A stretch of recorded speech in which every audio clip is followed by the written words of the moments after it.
ازيكم يا بنات يا حلوين، عاملين ايه؟ اخباركم ايه؟ كل سنه وانتم طيبين. احنا بقى بكره بعد بكره العيد، وعايزين نجدد التلاجة الحلوه دي، نعمل لها لبس العيد الحلو كده. ومش هنعمل لها اي لبس العيد ده، احنا هنعمل لها لبس سواري. طبعا بصوا الاسود ده، اي ايدك ما تيجي عليها بتعلم وبتدوخني بصراحه. انا مسحتها ونضفتها، وكان عندي ايه القماشه دي كنت شاريها من فتره، مش محتاجاها في حاجه. بصوا سواري سواري يعني.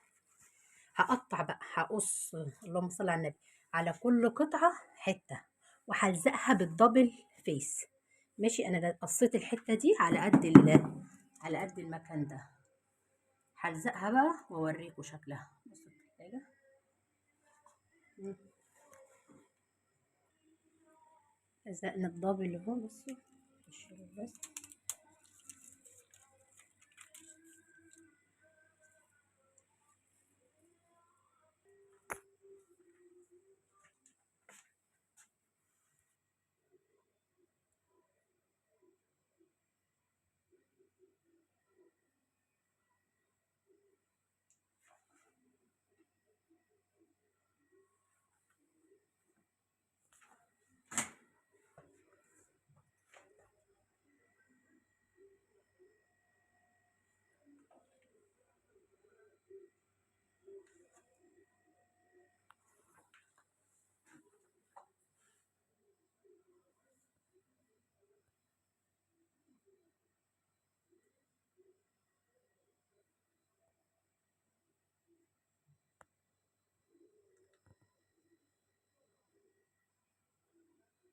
إيه رأيكم يا بنات في الجمال والحلاوة ده؟ بصوا، ما بقتش تلاجة.